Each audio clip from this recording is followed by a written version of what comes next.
We're going to talk about some movies and music today, baby.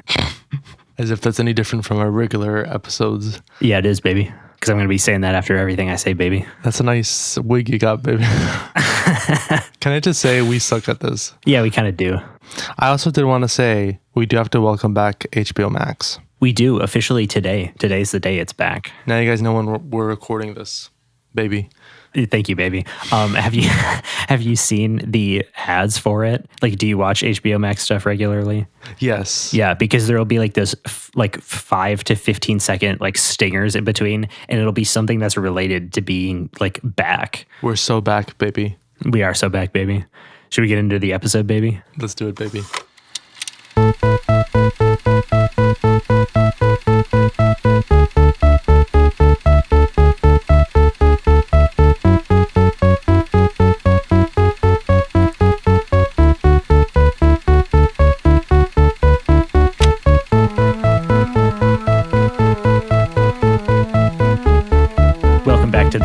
Pop Culture Podcast. My name is Brandon, and I'm joined as always by David, the co-host, co-pilot. For some reason, David's Wi-Fi is really bad, so we have about a 5-second delay. So I just watched David process the entire opening and then respond to what I had said probably about 10 to 15 seconds later after I said it. So I had to listen to every single word and consider them all.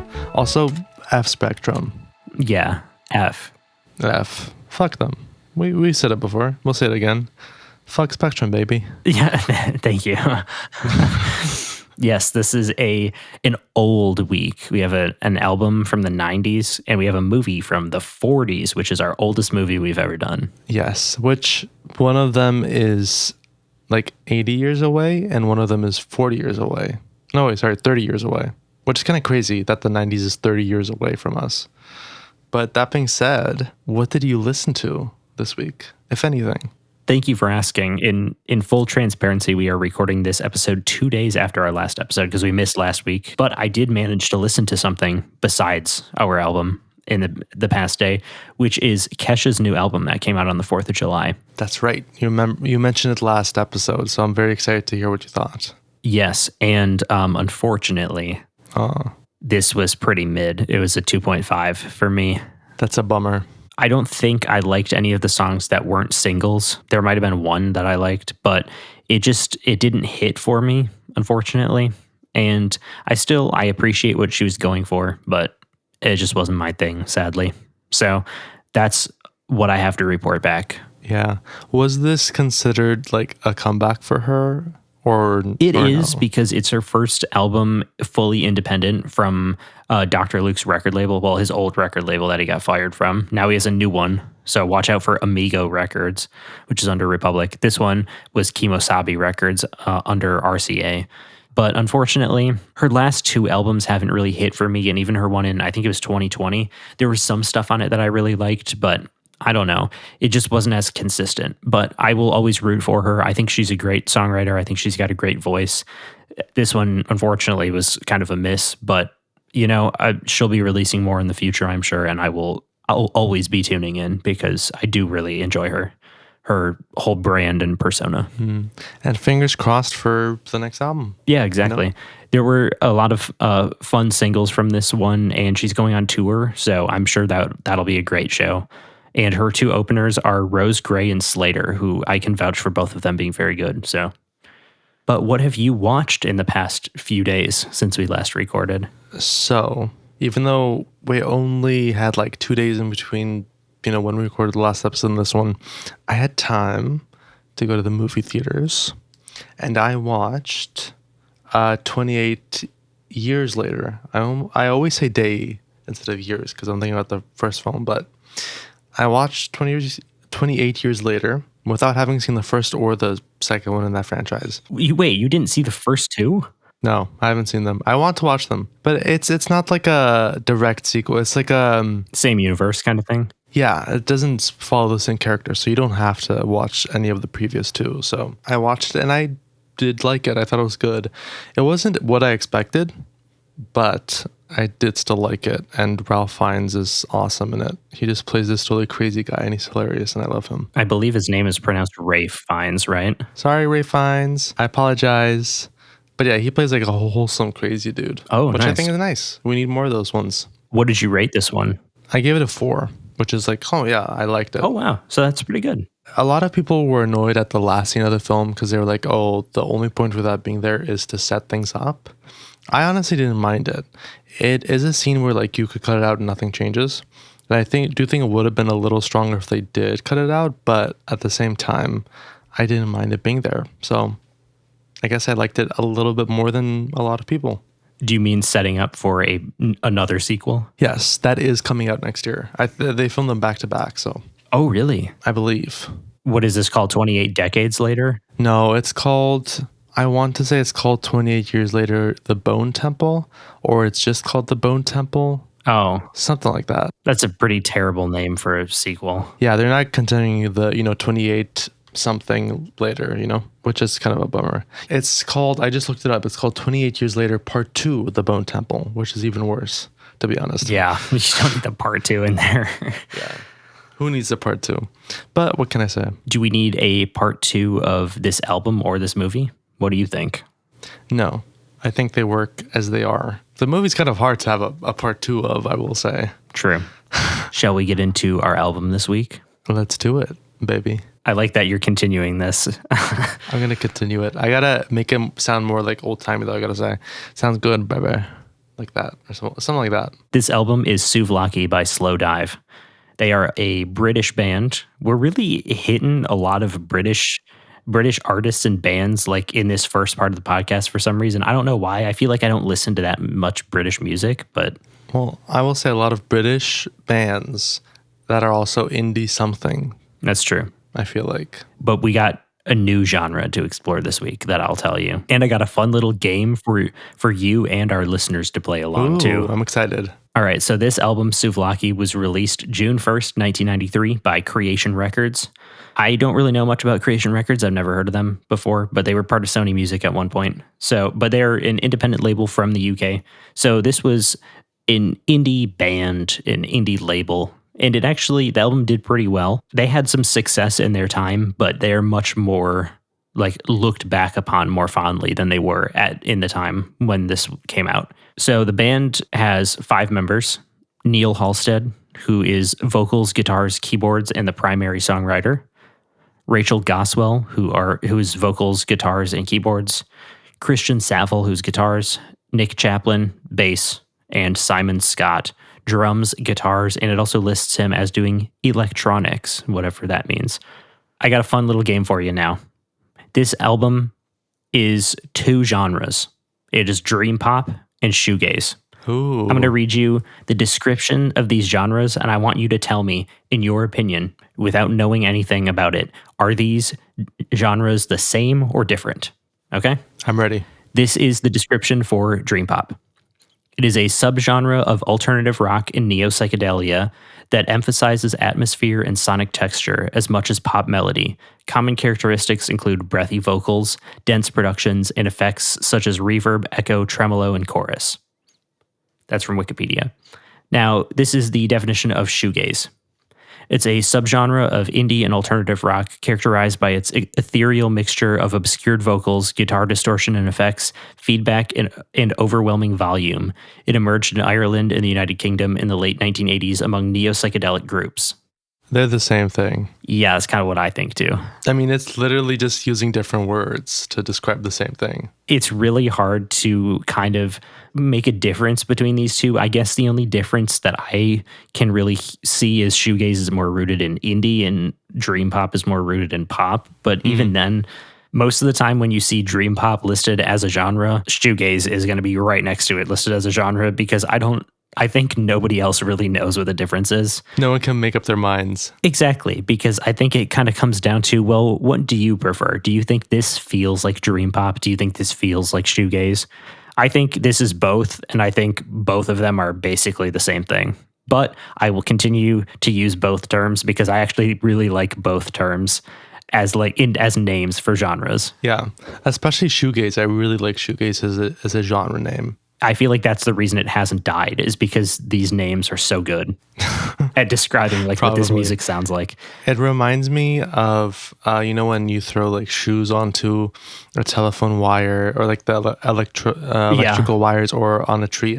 That's what it makes me think of. And I do feel like that, like it's very nostalgic thinking of that, which is why I like it so much. I looked up why it's called shoegaze, and I think it was British tabloids or like music publications that said it was because this one band would constantly be staring at the lyrics on the floor while he was playing, because he didn't know the lyrics to his songs. So they thought he was looking at his shoes. And then everybody else kind of like didn't necessarily copy that, but they were also like a bunch of teenagers who had never performed live before and had zero stage presence and would be like really scared, obviously. So they'd just be looking down and like gazing at their shoes. Ooh. I did want to ask a question too. Does the title of this album have anything to do with the Greek food souvlaki? It does. There's a thing on Wikipedia about it. It's based on a comedy bit. I'm not going to read the quote because I don't want to.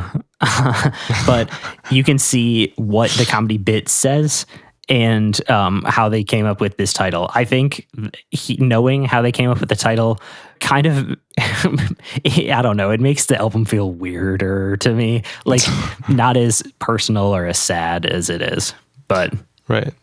So this album had one single, probably, Allison. It's listed as the only single. It's just listed February 1994, and no other information is really given about it. I don't know if that was common among shoegaze bands. I don't really know much about shoegaze or dream pop, like historically wise, I guess. These guys, Slowdive and then My Bloody Valentine, were kind of like the two that really like ushered in this movement of like kind of, I don't know about modern shoegaze, because it kind of all sounds like they kind of developed it and then it's sounded like that for the past 30 years, which is kind of cool. Right. And also, I mean, you can have your complaints about it as well, because a lot of people think it just sounds all the same. Which I can see. But we'll get into the first song, which is Allison. This one is written by Neil Halstead and produced by Slowdive. This is a song about being on drugs with a girl who is bad for you. And I have one note about this, which is going to come up throughout the whole album, that I think I would care more about it if the production was better. And honestly, maybe it isn't the production, maybe it's the mixing. Shoegaze, dream pop, whatever you want to call it, has a very specific mixing style that is weird, and it's hard to like hear individual parts. It's supposed to be more of the like wall of sound kind of idea. So it's just kind of like happening all together. But there is a way to do it where you can still like hear a little bit more of what's going on. And there are a few moments on this album where it's like, I really wish that, like, I feel like it could have benefited from not being one of the first like albums in this style, you know? And I've said that before about other things, movies and albums alike, but right. I don't know. I felt kind of weird about it. And I guess I'll get out another note that I have about the album overall is I think I have the potential to really love this. It just hasn't like clicked for me yet, but this song is a 3. First of all, I completely agree with your note about the album, because I agree. My first note for the song is that it's not what I expected going in. What did you expect? Honestly, I don't know. Like when I just started listening to it, I was like, wow, that's different than what I thought. But I don't have a definite like description of what I thought, if that makes any sense. Did you know anything about like shoegaze or dream pop or like what that would sound like? No. Okay. And I think that's what it was. It was dreamier than I thought it would be. I think that's the main thing. I thought it would be a more, classic indie something, but it was more dreamy than I thought it would be. I thought it was interesting, but it was rather one note. The song or the album? The song, which is why I gave it a 3. So, hey, we're starting out in agreement here. We are in agreement. We'll see if it continues. Yes, we will, because the second song is Machine Gun. This one is also written by Neil Halstead and produced by Slowdive. And this song grew on me the more I listened to this album, because at first I was kind of like, this album's fine, like it's all right. And then I started to like understand it more. I had a kind of similar journey to it as I did with Boards of Canada, which I know I say at some point in one of my notes. it's kind of weird and it feels the same until it doesn't feel the same. And then you can kind of like start picking apart the different like aspects of it and figuring out how each song is kind of different from each other. Right. And this is one that I feel like I need to spend more time with, and not in the sense that I wish we would have had a full week to listen to it or whatever. I feel like I need years to kind of like submerge myself into what shoegaze and dream pop sound like, that world, and kind of how to understand it. And I also feel like I need some sort of like experience around this album for it to click. But that being said, Machine Gun, I rated a 3.5 and I said, wait, I kind of get it now. Maybe I'm in the right headspace. This was my second or third listen. I think I wrote that note. And then I said, Loki, I don't know what they're saying, both mixing wise and lyrically, but it is a vibe. Well, I think that most of the songs on this album are vibey. I even wrote, I like the opening vibes of this song more than the last one. I also did write this note, which I find funny now, but I wrote, it feels dreamy, but I prefer this type of dreamy compared to the last song. You know what? It reminded me of another song to the point that I was wondering if they sampled something for this. Do you know if they did? I did not see anything listed. It was just like, I felt, when you feel that little itch of, I know this from somewhere else. I felt that very strongly with this song. Interesting. But hey, we are also in agreement because I gave this a 3.5 too. Nice. So you did also like this one more. Yes, I did. I think it's a step up from the last song. Track number 3 is 40 Days. This one is also written by Neil Halstead and produced by Slowdive. And the reason I'm reading these is because there are some songs that have more credits to them, but all songs on the album are produced by Slowdive as, I guess, as a collective. They are just the only credited thing.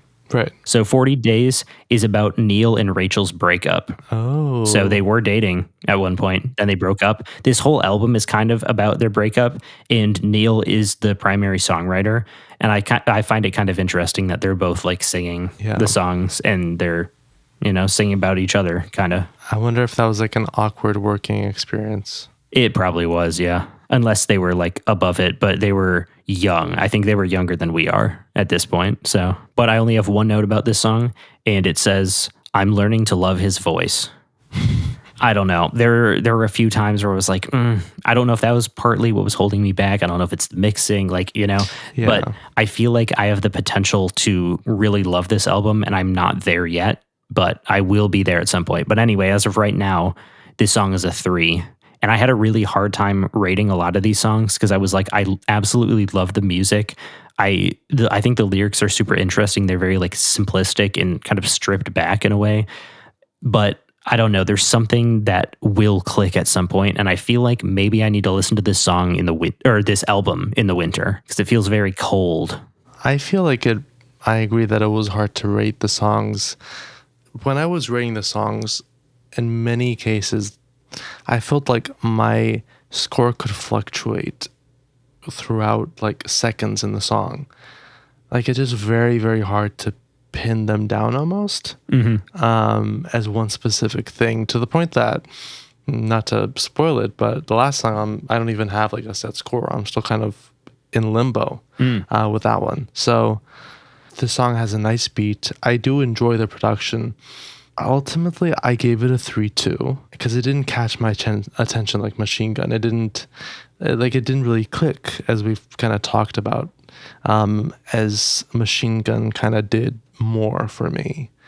Yeah, and also interestingly enough, we have the same score shared. Yeah, it's the first time I think where we have had 3 in a row where we've shared the same score. I think I'm pretty sure. I think this next one will be kind of where we diverge, because did you only listen to this album one time? Yes, I did. I didn't have time for more than once. That makes sense. I know you usually only listen to the album one time to just kind of get to think about it and then be like, this is what I see. I mean, we're not watching the movie multiple times either. So, that's fine. I just like listening to it a lot because I am the music person, but then I also, I like to listen and then write my notes because that's just the way I listen to music. I need another time to think through it, I guess. To muse over it. Exactly. This song, track number 4, Sing. This was my least favorite. Ooh. Up on first listen. And then I listened to the album again and I was like, this is actually my second favorite song on the album now. That's really interesting. This one was written by Brian Eno, Christian Saville, Neil Halstead, Nicholas Chaplin, Rachel Goswell, and Simon Scott, and produced by Slowdive. And you may have noticed the first name in there, Brian Eno. Mm-hmm. He may sound a little familiar to you because he was the executive producer of Viva La Vida by Coldplay. Oh, that's really, really interesting. So was this kind of where he started out more? He was already known at this point. This was even 15 years before then. He has been around forever in British music, and he is a legend, and he is incredibly good at creating these dreamy atmospheres like the ones that are in this song, which I said, it gives me the same feeling as a lot of songs on the Boards of Canada album we listened to. Yeah. It's very dreamy, but it's nostalgic, and it's kind of sad, but there's a little bit of hope in there. And I also wrote, yeah, I get it now. This one is a 4 for me. Wow, that's really, really interesting. This one was honestly kind of a mixed bag for me because I really, really like the production of this specific song. And it did in some ways feel a little bit different compared to the other songs. Yeah. But I didn't really like the verses, which sort of kept it at that magical 3 for me. So we did diverge. That was my problem at first because I did have this one. I think I might have had this one at a 2.5, honestly. Right. And then I listened to it again and it just like clicked. So I think that a lot of these other songs, there is a magic number that I'll hit at some point where they'll start to click, because a few of the songs on here did really click for me the first time. I think Machine Gun clicked. Right. And I think it'll go up more, but like I think I get it, you know? Well, I guess I just got to start listening to them on repeat. You got to put them on at the function. People will love that. Exactly. Neil Halstead wanted Brian Eno to produce this entire album. And for some reason, he turned it down, but he agreed to do 2 sessions with them. So he did keys on another song. I don't remember what song it was, but he is credited as a writer on this one. So I wonder why he turned them down. yeah, I don't really know either. I didn't see a specific answer on that. Maybe they were too young and annoying and they had just broken up. I don't know. See that. Track number 5 is Here She Comes. This one's written by Neil Halstead and produced by Slowdive. This song is actually my least favorite on here. This one's a 2.5. It sounds like older rock music to me, and it doesn't really give me anything that's super interesting. And I feel like it's the least like the other songs on the album. Now, I do expect you to like this one. You're right. We are diverging again. I actually only really had one note for this song that I said I liked the vibes of it, and I liked that the lyrics were easier to hear, which is why I gave it a 3.5. So yes, I did like this song, I will say. I know you said you can't rate the last song on here. Is 3.5 the highest you go, or is there a potential that song could be higher? 3.5 would be the highest. Okay, so any one of the 3.5s could be your favorite song, or do you have a specific one that you picked out as your favorite? No, I because this specific genre is so kind of dreamy, a lot of the songs like blend into this dreamy kind of sound. So I had trouble deciding what is my favorite song and also what is my least favorite song. I feel like I need to listen to this several more times to decide on all that. I agree with that. And I do think that this song being the halfway point of the album is a perfect time to ask you, did this album have the Kesha effect for you? I know we talked about Kesha earlier, but we're bringing up the idea that as you listen to the album more, it starts to kind of like blend together. Did this happen to you, or? It was here. It did appear in the room. That being said, it wasn't as strong as some other albums that we've listened to. And also, I didn't mind it here. Okay. I know with some other albums, I was like, great. Like, it all sounds the same. I'm having a lot of trouble here. I don't like this. In the sense that, you know, the stuff does sound the same. Not that I didn't like the specific album. But here, I didn't really mind it. I was kind of like, you know, it all meshes together. It's just this dreamy landscape or something. And I did like that. Track number 6 is Souvlaki Space Station. This one is written by Christian Saville, Neil Halstead, Nicholas Chaplin, and Rachel Goswell, and produced by Slowdive. I said, shout out Aphex Twin, another IDM/ambient artist. They cited him specifically on this song, making kind of like a dreamier landscape. And Aphex Twin is kind of inhabits the same space that Boards of Canada do. Right. I said, this song feels pretty standard for shoegaze to me. Not in a way where it's like boring, but like this feels like one of the songs of like shoegaze. Like you put on shoegaze, you ask for a good shoegaze song and they throw this on, you know? Right. It also sounds very British to me. There is a lot of echoing in this song, which I think is pretty cool. And I do like this song, but it's not super memorable in my opinion. This one's a 3, and I feel like this one will click at some point. I agree that it does sound quite British. First of all, I like the name. I think that's very fun. And it makes sense with the song because it does feel quite spacey. There also aren't that many vocals, which I think I do like with this song. That being said, there was something that really held it back to me, and that was kind of the background sounds. Not the production itself, but those background sounds. I felt like there were too much. I think those are the electronics. For me, it was kind of the case of like, you can't see the forest for all the trees. They kind of stopped me from getting into the song more, which is why it's a 3. And hey, we're synced up again. Track number 7, When the Sun Hits, written by Neil Halstead and produced by Slowdive. This one has a sweet little guitar riff, I said. And I also wrote, we are so back to understanding the album at least. This song I did write as a 3, but I am leaning more towards a 3.5 because I do enjoy it more than the other ones. I just wasn't, this is like a 3.25 to me. I was like, it's so close to like getting to that next level. And I think this will be the next song when I listen to this album. This will be the next one that hits for me that I understand and bump it up more, because I did really like this one. And it felt, I don't know if we're going to divide the album in half, but this song felt more like kind of the standout of the second half until we get to the last song, which I feel like is very different from the rest of the album. It's very, very different. I agree. It's interesting. I feel like when it comes to the songs that we give the same ratings, I feel like we give the same ratings for similar reasons too. Because I gave this a 3 too, but I did really enjoy this song, and I enjoyed it more than the other 3 songs, you know, like the other songs that I gave a 3 to. Yeah, it's kind of this weird mix where I gave it a 3, but I still like it more than a 3 kind of, but maybe not enough to push it to a 3.5. I think like the production is kind of the standout for me with this song. You have the guitar, you have like the hard-hitting music. I think being able to hear that like very specific driving guitar riff that kind of lasts throughout the whole song, that really like sets it above and makes it very memorable. This song does have 197 million streams on Spotify. This is the big song from the album. Right. So, which I can totally see. It definitely does feel very memorable. Track number 8 is All Together, written by Neil Halstead and produced by Slowdive. Musically, I think this song is beautiful.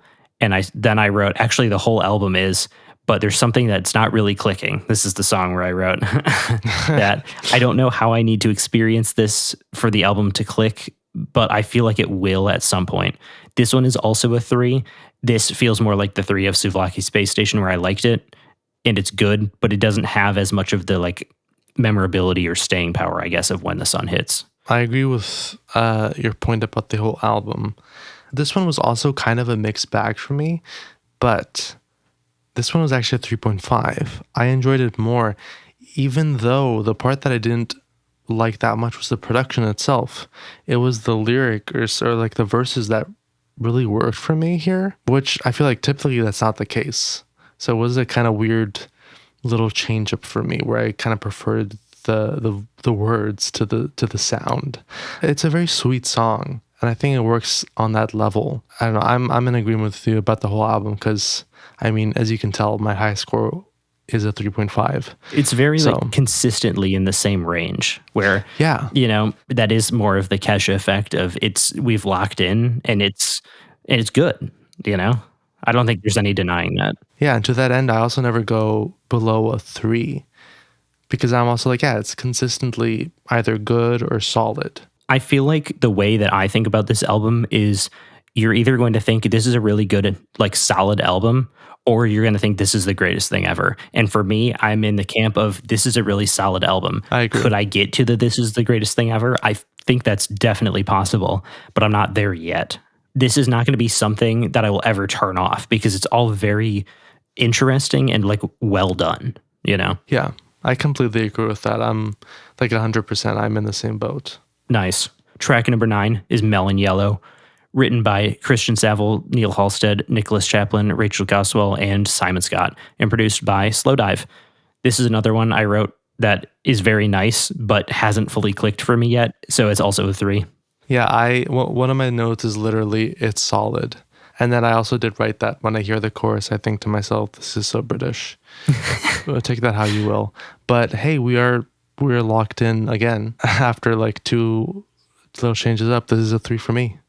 I think this one has the potential to be one of the standouts on the album for me because of how simple it is and how it's not trying to do anything other than like what it is, I guess. Like it's not trying to be fancy or be cute with it. It's just like, it's really solid and it will click. I promise you.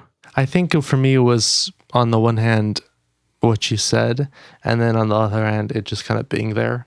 So that's why I was like, I don't know, it's kind of just in the middle. It just like, I can't make up my mind. So it's just a 3. Now we move on to the final song of the album, Dagger, written by Neil Halstead and produced by Slowdive. This song that everybody kind of agrees feels very different from the rest of the album. Oh, yeah. You can hear him. He's much more present, and it's a lot more stripped back. Now, I have something to say. I have a disclaimer. In case you haven't figured it out, I said there's another song on the album that's my favorite. This is the one. Mm-hmm. I said, much like Black Sabbath, don't say it's my favorite because I can hear the vocals well. It's my favorite because of the melodies and the vibe that it creates. I really love the like universe of this song. The first time I listened to it, I said, this is easily the best song on here. Everything just comes together. I think his voice is really good. I think the harmonies on the chorus specifically are the part where it's like, that was when I got like chills. And this song also, I don't know why I wrote this as the last thing, but it was written in a Welsh cottage. Shout out Wales. One of the best flags in the world, I will say. Yeah, add a dragon to your flag and it's top tier always. Exactly. This song was a 3.5 on initial listen. It is now a 4.5. This one fully clicked, and I think this is incredibly beautiful, and it's a great way to end the album. Just how I have the catch effect, I feel like we need a Black Sabbath effect for you, which is if you can hear the lyrics more, you like it more. Not even necessarily if I can hear the lyrics. I think it's just this is different from everything else, but I like it. Oh, okay. You know? Yeah. I can see that. Although interestingly, both the Black Sabbath song and this song are the ones where you can like hear the vocals more. They're stripped back. They're like front and center, you know, in a weird way. They are kind of similar. Okay. As I said, I am stuck between 2 scores for this song. I'm stuck between a 3 and a 3.5 because on the one hand, I think that it is very interesting. I like that it is very different and it feels like a great way to end the album. I like the kind of quieter, stripped back tone of it. And, you know, because of that, that's what was giving me the 3.5. And as I was listening to it, I was like, I think this is a 3.5. At some point, though, I did kind of feel like it was a little one note, which started to kind of bring it down to 3, which, you know, really put me, you know, in the middle of those 2. That being said, considering that I, you know, started the song out with a 3.5 in mind, I do kind of feel like it should be a 3.5 at the end of the day. And I am leaning towards that. Nice. So I think I am going to give this a 3.5. Hell yeah. We end the album on a good note. Yeah, we do. I do think that this song ending the album is kind of perfect for it because we get to experience this world, and then this song kind of like brings us back into, I don't know about the real world, but the world of music that isn't dream pop or shoegaze, you know? Yeah, it really is a perfect end for this album, I think. I really liked this album. I think it didn't click for me yet fully, and for that reason I'm giving it a 3, but this definitely has the ability to grow more, and I think that spending more time with it over the next like 10 years of my life will probably make me like it even more, you know? I will say that dream pop and shoegaze is a really hard genre for me because a lot of it does sound the same, and I hate saying that as someone who doesn't believe that to be true in about like many genres, but there is a time where it's like, okay, I feel like I've heard this before because I've heard other dream pop or shoegaze songs, and I think that spending more time in this genre will kind of get rid of that for me. But also, these are the guys who like kind of not necessarily invented it, but perfected it. And these are the people that everyone is trying to copy, I guess. So maybe that's a good thing that they're like the originals, you know? No, yeah, I mean, everyone knows that, the Kesha effect rears its head up for me quite a bit.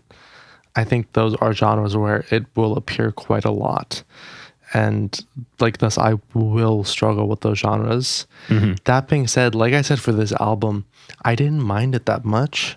Probably due to, I don't know, the quality of the music or the style of the music. I feel like I do like, the style here. And ultimately, it is the fact that, a lot of it sounds the same, which is what kind of keeps me back, for lack of a better word. Keeps me from fully liking it or getting into it, which is, what I do feel happened here. Not that like I couldn't get into it in the future. I just feel like you said, it's going to take time. It takes re-listening, It's not going to happen the moment you put it on. But hey, we are also in agreement with the overall score. I gave it a 3-2. It's an interesting one. It is. And I don't think any amount of time necessarily of us to listen to this would have made it any different, because I think this is just one where it's going to take a long time to kind of sit with it and digest it in a way, I guess. Absolutely. But this will not be the last dream pop or shoegaze thing we do, because there are a few other bands that I would like to bring up. And then I'd also would like to say one last thing about Slowdive before we move on to our movie. They released an album in 2023, 24, I don't know, one of those, pretty recently.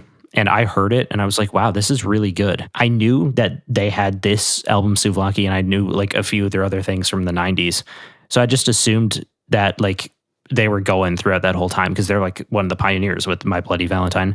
They took a 22-year hiatus and then came back with the album that I heard like last year or 2 years ago. And I just didn't even know about that. I just assumed they were going the entire time. And by the way, that album I really enjoyed. And that one clicked for me a little bit more than this album. And I think some of that has to do with the production quality of it now. It's much easier, like I was saying at the beginning, to understand like shoegaze and dream pop when you have the ability to like mix everything like with pinpoint precision. You can get the exact right tone on everything, the exact right space for everything to sit within the mix.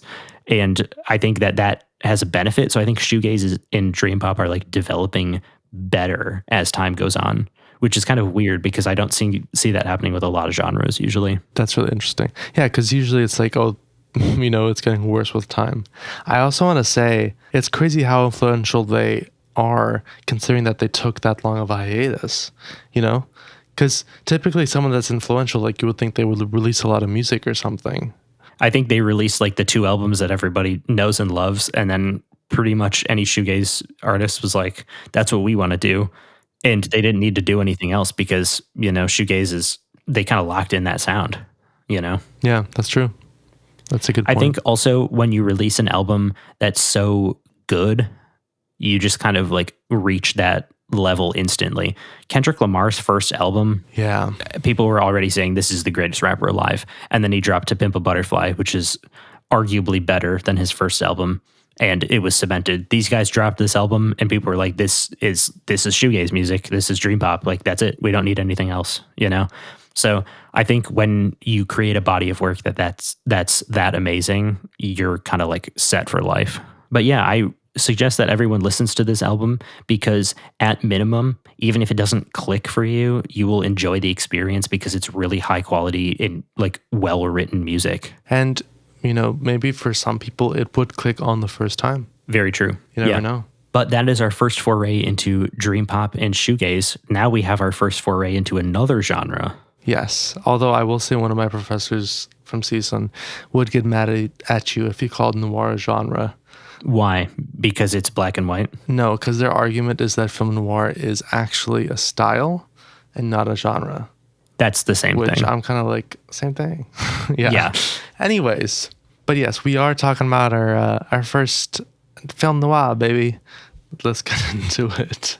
Double Indemnity. I did kind of go back and forth over which film noir we should start out with, considering it's your first film noir ever. But I was like, let's go with this because I feel like it's a good intro. As usual, let's start with our IMDb logline, and I want to hear what you think after I read it. An insurance representative is seduced by a dissatisfied housewife into a scheme of insurance fraud and murder that arouses the suspicion of his colleague, a claims investigator. I think that's pretty good. I mean, the order is a little bit different in the film, but like that's good. It tells you what you need to know without giving away any. Like the other interesting thing, which I don't want to just already start talking about the movie before you get into anything, but I do find it interesting that we start off kind of knowing the entire premise of the movie and knowing everything that happens, and it's still interesting enough to keep your attention. Which I think speaks to the quality of the writing. But yeah, I think it works well. And it's interesting that they didn't mention that they're going to murder the husband. Directed by Billy Wilder, who we will talk about quite a bit. And I do want to ask you in the future, once we get to the notes, if you knew who he was. But I do not. Spoiler alert. Oh, okay. I'm excited now. But produced by Buddy DeSilva and Joseph Sistrom. Also, there's a lot of names I'm probably going to mispronounce. I apologize. Written by Billy Wilder and Raymond Chandler, adapted from the novella of the same name by James M. Cain. Cinematography by John Seitz. Edited by Doan Harrison. Music by Miklos Rozsa. I apologize, all of you people. Sorry. And starring Fred McMurray, Barbara Steinwick, and Edward G. Robinson. So let's get into it. Obviously, this is based off of a novella, but it was written by James M. Cain, who, if you don't know who he is considered one of the leading figures in the hard-boiled crime genre. Early 20s, 30s genre, that always includes the private eye or the detective or whatever who's cynical and all that kind of stuff. Anyways, but this book was actually based off of a real murder case where there was an insurance agent. They, the wife that he was working with, they were trying to kill the husband. There was a double indemnity clause. So it was literally just, fully based off of a real life murder case. Obviously, it's not nonfiction, but still. And once it came out, it made the rounds. Hollywood is always interested in buying books to adapt stuff from. But this is also the late 1930s, early 1940s. And when you're in that time period, you got to deal with the Hays Code, which, do you know what the Hays Code is? I do. And I think this is our first Hays Code movie, right? Yep. This is our very first Hays Code movie, which, for those of you who don't know, there was the Hays Code. Like in Hollywood, the Hays Code was, I don't know if it was like an agency or something, but pretty much they were the enforcement. I think it was government enforced, right? Yeah. It was pretty much like the people that would make sure that your films had the right morals, that didn't show bad things. It was pretty much a censorship sort of code. And they sent a letter to studios and they said this this book is unacceptable for an adaptation. It's not something that can be shown on the screen because it involves murder. It involves, all that kind of stuff. That being said, it did make it to Paramount, who bought the rights for $15,000 and decided that they wanted Billy Wilder to come on as a director. And they were able to get around the Hays Code by cutting some things out of the book, such as a gas chamber execution scene. Oh, God. Which we will talk about. Yeah. That's very interesting for the time that it was released in. Very, very interesting, considering that it released 1944. And also considering who the director was, which we'll discuss in literally 1 second. Also, for any of people that have watched this film and are like, but what's so bad in the film? Don't forget, this is the 1940s when things were very different, when, a lot of things that are considered normal now were not allowed. So I think there's a married woman seducing a man. Exactly. How dare they? I think that's an important frame of mind to keep in your mind. I repeated that. Much like The Exorcist. Exactly. But let's talk about Billy Wilder. As I said, it's kind of crazy that the last scene of the book is the gas chamber scene because Wilder was a Jew who fled from Nazi Germany. He fled before the concentration camps themselves were set up and all that, I believe, but he would have been persecuted if he had been there during that time. But he had already made a name for himself as a screenwriter, so he brought that experience into this film. But working on Double Indemnity would prove harder than he thought it would be. The first problem was that a lot of people did not want to work on the film because they were like, this deals with stuff that I don't want to be involved in because, hey, it's the 1940s and we're talking about, you know, a married woman trying to kill her husband and stuff like that. So his usual collaborator when it comes to screenwriting, Charles Brackett, was like, nope, I'm out. So Wilder said, I'll write the script, but I'm going to need some help. I need to write it with someone because I can't do that and direct at the same time. He even considered bringing Kane on, but Kane was working at 20th Century Fox. He was under contract there, so he couldn't come work for Paramount, that's a whole nother thing we could get into about how studios pretty much owned writers and directors and stars at the time, unlike now. Yeah, that was weird. A really weird time. So Wilder turned to Raymond Chandler, which is really interesting because Raymond Chandler was first and foremost also a novelist famous for writing hard-boiled crime novels. He is, along with Kane, like two of the leading figures in the genre. So pretty much Wilder was like, if I can't get Kane, I'm just going to get like Kane 2.0. Not like that they're the same, but, you know, someone that works in the same exact genre. There was a problem, though, because Chandler had never written a screenplay before. His first script, according to Wilder, was mostly camera instructions. So Wilder had to teach him how to write a script. And things only got worse from then on because they did not get along, to the point that one day, Chandler didn't show up to work. And when he was tracked down at his house, he gave a list of reasons why he couldn't work with Wilder, including: Mr. Wilder frequently interrupts our work to take phone calls from women.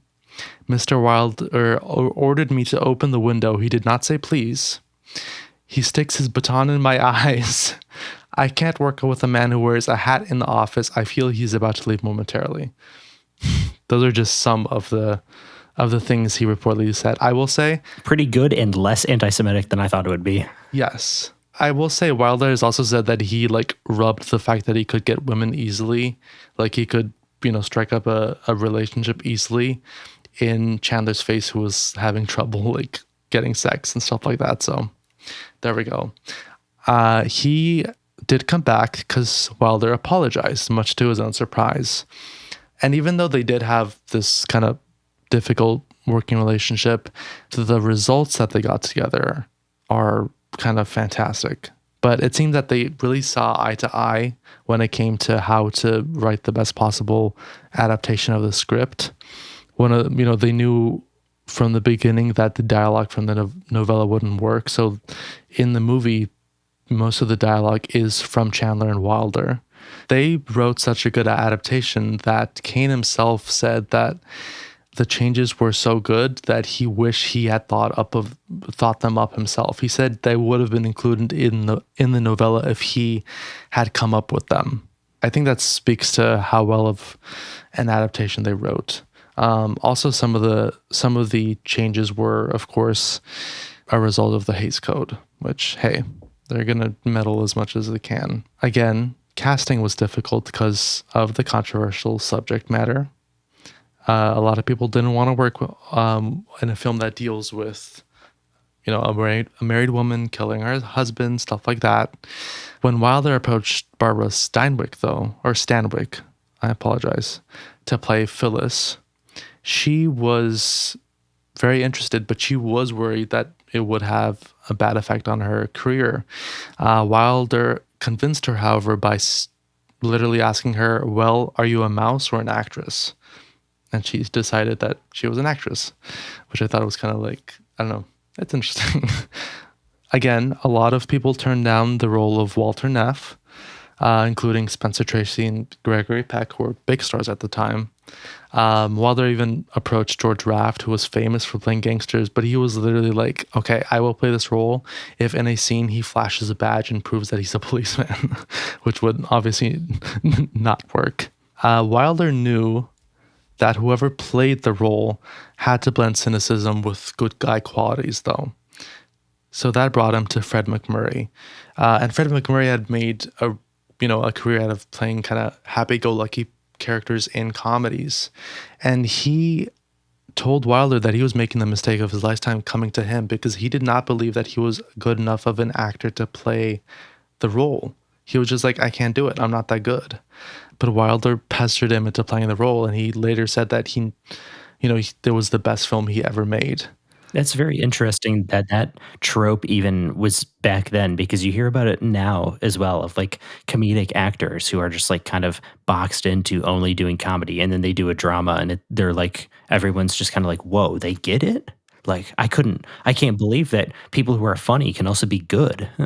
Well, it's also interesting that he himself was like, oh, I can't do this. Possibly I'm not good enough, which I feel like you do probably. I'm sure like some comedians or comic actors do go through similar things. One little last anecdote about casting before we get to the production. Edward G. Robinson, he was a big name by this time. He had been acting since the silent era. He was kind of annoyed that they were offering him a role that was third billing, but then he quickly changed his mind when he realized he would be paid the same for less shooting days. He was like, damn, I love that. That's great. Let's get into production. September to November 1943, 2 months of shooting, and it went very smooth, actually. Whoa, nobody died? Nobody died. There was no guns being shot off next to director people or actors' ears. It appeared to go quite smooth. A lot of work was done on the visual language of the film, which you can see. Obviously, this is one of the first, or not first, but most famous noir films, and it kind of set the basic language of that genre when it comes to visuals. The cinematographer Seitz and Wilder worked a lot to kind of emulate German Expressionism, which I don't know if you have seen that genre before. Pretty much it's very stylized with a lot of shadows, a lot of contrast, and a lot of very dark palette, which you can see here. There's a lot of similarities. I noticed the shadows in this, and I was thinking about like lighting these scenes would be kind of fun and like challenging to get the shadows just right, especially with the doors. That was what I really noticed, is when people would enter and exit doors, the shadows were really cool. Well, yeah, they specifically set out to create that effect. I mean, Wilder said that sometimes rushes were so dark you couldn't even see anything. So like the language of the film itself when it comes to the light was very important. And they did a lot of things to get interesting effects. One of them was add Venetian blinds to houses. So in order to cast jail-like shadows on characters. So if you watch the film, there are jail-like lines on Phyllis and on Walter, because it's like, oh, these two people did the crime. They're feeling like jailed in by what they did. Stuff like that. They blew aluminum particles, which probably not, you don't want to blow that into the air. It'll get into your lungs and stuff. But hey, it's the 1940s. But they did blow it into the air to make the Dietrichson house look more gloomy. Like they were just doing everything to make everything appear dark and gloomy and, contrasty, I guess is the best word I can think of right now. Also, I did want to ask, did you notice anything weird about Walter Neff's apartment, specifically the door on his apartment? I probably should have, but I mean, I will say a lot of people don't. It goes out. Yes. Obviously, in the United States, I don't know about, the rest of the world, but no doors go out. All doors open into the house or the apartment or whatever. But the script called for the door to cover Phyllis in the famous, scene where she's almost discovered by Edward G. Robinson. So they were literally like, you know what? People will probably notice, but who gives a shit? We're just going to switch the door around to get this effect. I didn't really think about it that much, honestly. I feel like no one actually notices it except for, people that maybe rewatch the film a lot or are just, I don't know, thinking about doors in the moment. It works. Like, it doesn't take you out of it. Speaking of Phyllis, we got to talk about something, and that is her wig, the blonde wig.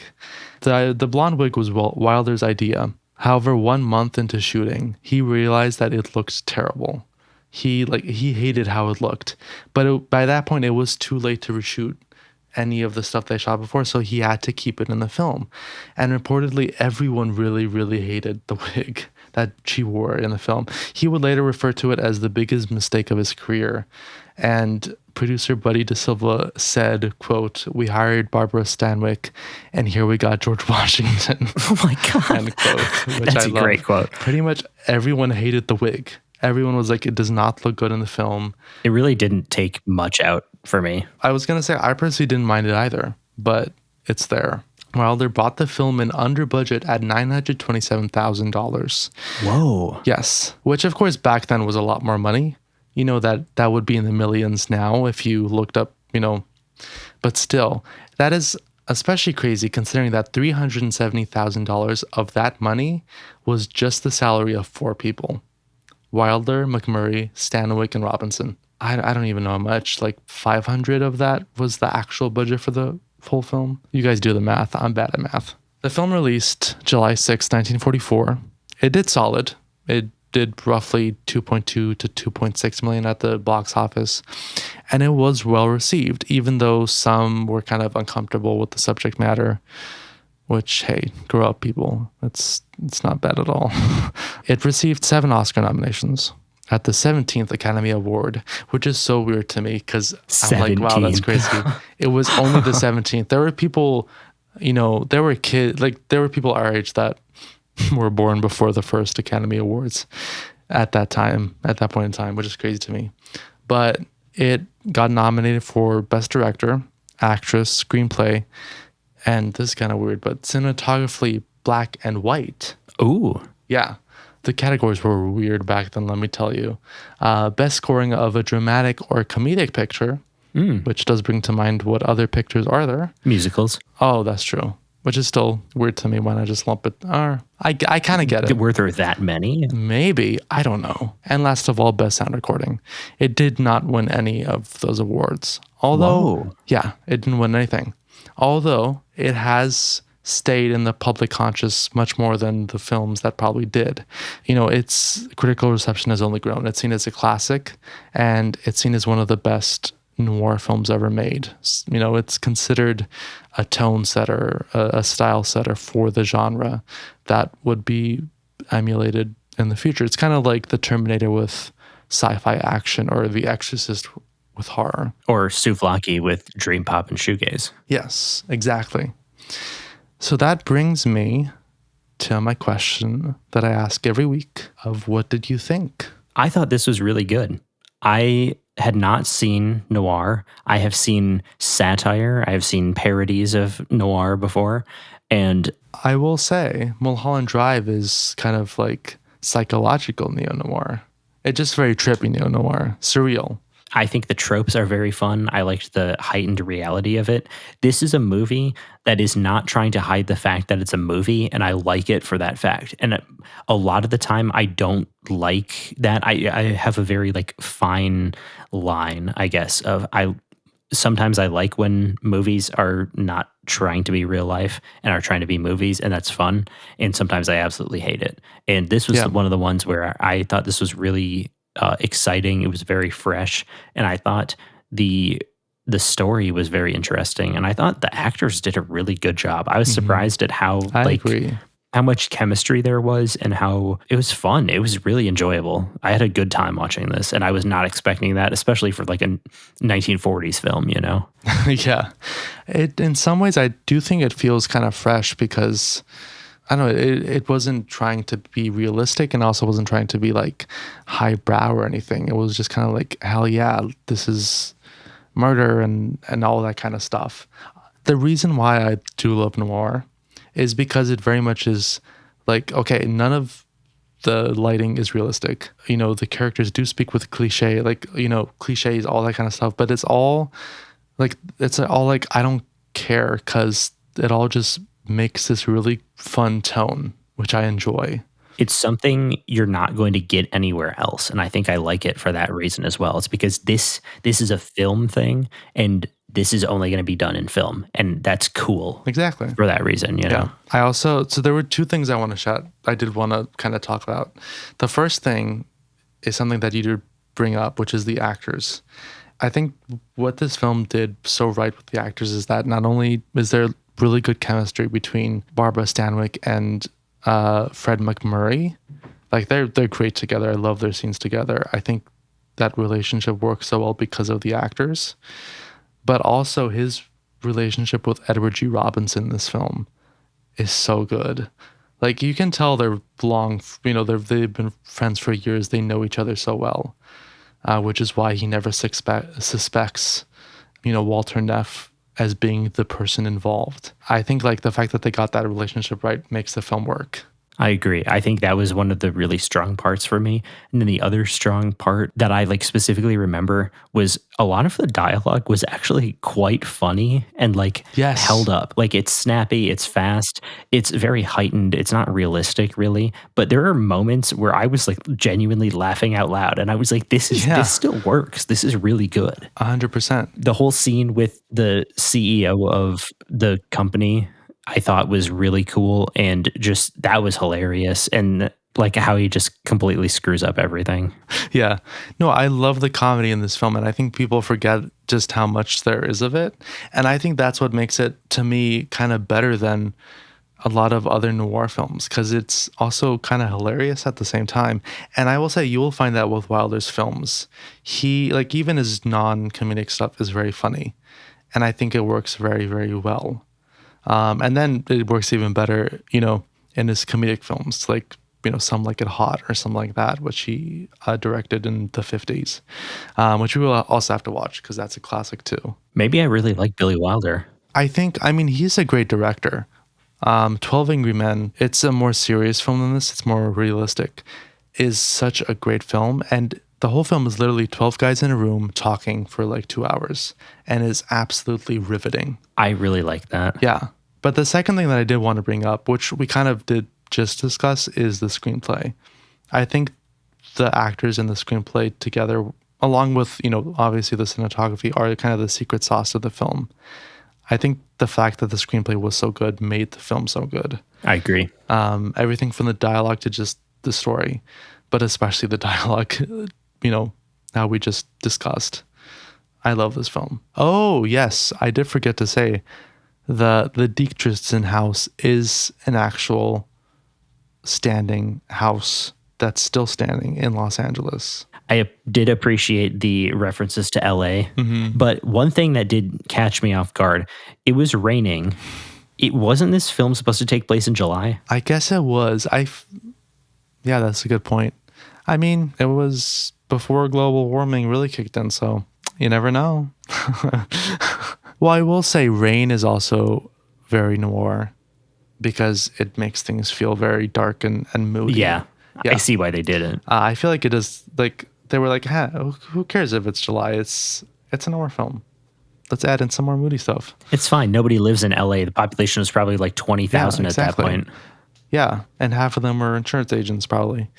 Half of them were insurance agents and the other half worked in Hollywood. Yeah, exactly. There we go. You need a lot of insurance for Hollywood, baby. Exactly, baby. But that brings me to my question of what did you rate this film? I gave this one a 3.5. I thought this was very enjoyable. This is a step up above other things, but it's not going in the upper echelon of my films because I don't think this is a genre that I'm going to like absolutely love. Yeah. For the rest of time, but I think this was really enjoyable, and this is definitely something I would like to watch again. Do you want to guess what I gave this? I feel like with movies, you can always guess what I gave it. I'm gonna guess 4.5. Wow, you got it exactly right. That's crazy. I thought you were gonna say 5. No, I thought it would be a 5, but then I was like, no, I don't think you're going to say it's as good as some of the other films because I do think you reserve 5 a little bit more sparingly than you lead on. I do. I do love this film. I think it's a great film. It's definitely up there for me. But like you said, I do reserve 5 for films that are great, but then also kind of stick with me. And I will say this film, I kind of forget about it, even though I do still love it. It's not like some other 5-star films for me, so which does bring it down to 4.5. But I'm very happy that you did like your first classic noir film because I guess we have kind of covered noir before with Mulholland Drive and a little bit with Seven. Or Yeah. sorry, it's the 7N. Right. Yeah, I'm happy you like your first classic noir film. My duty is done as a noir fan. I was very surprised at how much it like held up. I mean, I figured it was going to be good because you had said like this is a good movie and I trust your taste. But like Sexy Beast didn't ruin your trust. no, but Dangerously it sounds more than that. But Yeah, that's true. But no, I thought that this was it held up so much more than I thought it would, which I was surprised by. So I don't know, guys. Maybe you should be watching movies from the 40s and 50s. What can I say? You probably should. At least watch the ones that people say are good because those probably hold up well. Yeah. And stay away from musicals because those probably aged really bad. No offense to musicals. And watch out for racism because I'm sure there's quite a bit of that. Yes. Even in the good films, which hey, thankfully we've come very far from that. Fingers crossed. Maybe Well, kind of I don't know. not I feel that like much. we're backsliding a little bit, but you know, We are. Hey, maybe we'll have a new Hays Code in 5 years. I would say less than that, maybe a year. But also, I was true. going to say, did you see Trump dropped a slur for Jewish people I have never heard in my life? What? I can't say it. But, Oh, but no, I haven't. I oh didn't my see God, that. yeah. That's I think it crazy. was, it might have been on the 4th of July. It was a speech, but I was like, we're going Jesus into Christ. two like new levels of racism. That was like, Yeah, that was crazy. that's crazy. Racism is back, guys. What can I say? Not that it And ever it's left. cool again, I guess. Yeah. What Not can to I me. say? Not to us. That's right. This is a non-racist podcast. Yes, we have a safe space for good people. Yes, exactly. So there goes half our friend group. No, I'm kidding. We'll cut that. No, I'm leaving that in. You're leaving that out. Shit. Well, there goes nothing. But I mean, I guess that's kind of it. I feel like it was a satisfying week to me. Yeah, unfortunately, the safe space is coming to a close this week, but it will be back next Sunday. Don't worry. Yeah, exactly. Hey, you guys can binge watch every episode in between now and then Yeah, to keep that safe space open. catch up on any you missed and make sure you watch next week's movie, which is out now on our Instagram. So make sure you follow us there. That's right. Follow us there. Shoot us an email at upcpod@gmail.com. Boom, I got it now, baby. I know it. I think you fully got it Yeah. now. This is like 3 or 4 times that you've fully gotten it. I got it now, guys. Also, go to our link tree on our Instagram or in the description of this episode to follow us on Letterboxd, Rate Your Music, anywhere else that we are at, which is nowhere else, I think. That's pretty much it. Yeah. And yeah, that's pretty much it, to be honest. And an Instagram, I guess. But yeah, follow us, comment, like, rate, and yell at us about facts we missed. Yes, and Yeah. anyone listening in the 1940s or who thinks they are still living in the 1940s, please email us if you know how to use a computer. And yeah, I think that pretty much sums it up. Have a great week, guys. We'll see you next week.